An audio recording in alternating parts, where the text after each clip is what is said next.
So that's me, and I'm hopping in the tractor to go try and chain this tree up from the trunk and see if I can yank this thing down after having cleared all the fence and stuff out. The thing's caught in another tree.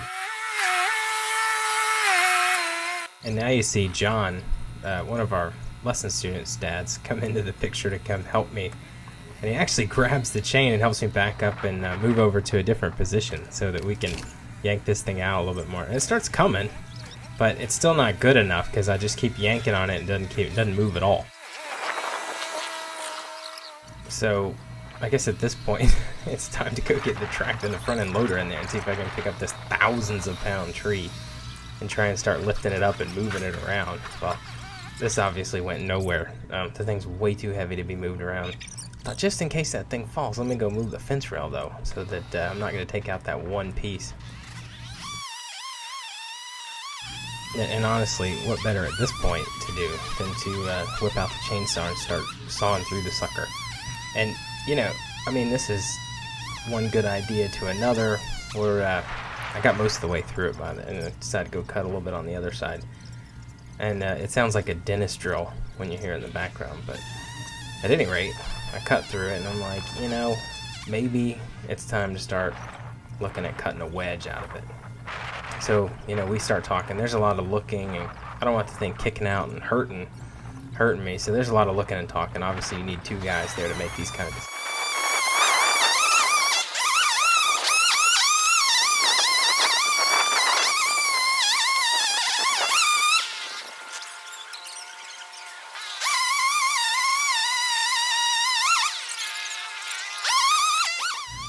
So with lots of decisions and talking and, you know, a little bit of fear about this thing, with the tension still being pulled on it by the tractor, you know, the thing runs out of gas, and we decide to go up and fill it up, you know, at 8 times the speed, done very quickly, and run back down, and go back there and try and kick it off again.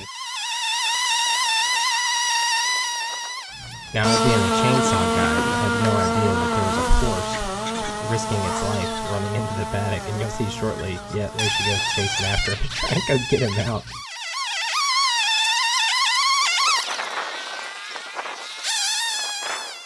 And this is honestly what amounted to what must have been 30 minutes of actually sawing condensed into a much smaller period. And at this point, I am finally, just broke the wedge out of there. So now I got the wedge out, and I just want to clean it up a little bit more.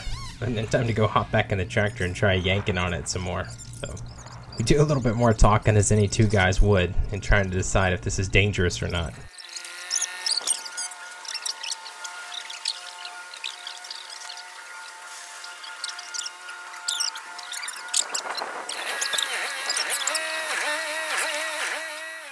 So as thick-headed as I am, I figure with enough pulling on this thing, I will, and a little more throttle, I'll eventually break it off.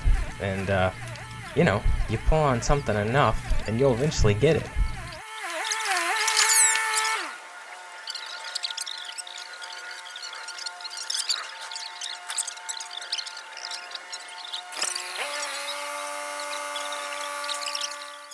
Well, now that that's done, it's time to reposition the chain with the tractor and see what more we can accomplish. And once again, John helps me out. We decided that maybe wrapping it a little higher would give us a little bit more lift in pulling. But, you know, at this point, the stump is still kind of in the way, not really letting us yank out. And there goes my beautiful wife coming down to help out with some more advice on how to get this done. And we've got a huge audience, and that's where you hear the little mice squealing in the background as them sped up and talking. So they offered up to lower it down, which did seem to help. And we did yank it a little bit more, but I mean, it's pretty clear that this thing is stuck in the other tree. There goes a branch. It's stuck in the top of that other tree, and it's just not coming.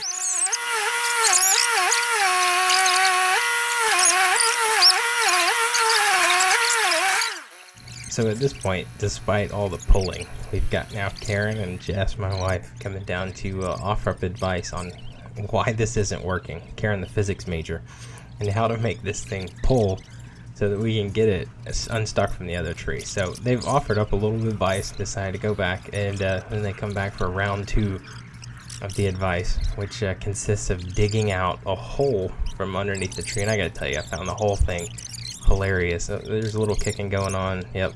Oh, now we're gonna get down in hands. I'm just standing there watching, like, really, is this really gonna work, guys? Oh yeah, physics major. We're gonna make it happen. So they get done with that and decide to come back up and show off. So, ladies and gentlemen, Karen Filter Bartlett and my wife, Jessica Wofford, showing off after their glorious feat that helped accomplish little to nothing and actually pulling the tree down. But at least they felt good, and they could go back in and socialize with the rest of the audience. So I'm going to try it from a different direction. We're going to yank it up the hill a little bit more. That way, hopefully it falls in the right place. But once again, no dice on the pull-up.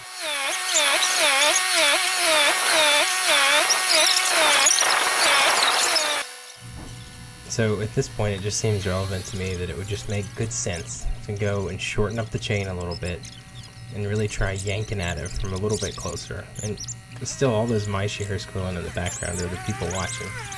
So I managed to pull it, but you can see that the sucker is just hanging there off the ground. You can see where it's pulling on the other tree. And yeah, we got nothing. So in all honesty, there just wasn't enough firepower to pull this thing down and make it come all the way down to the ground.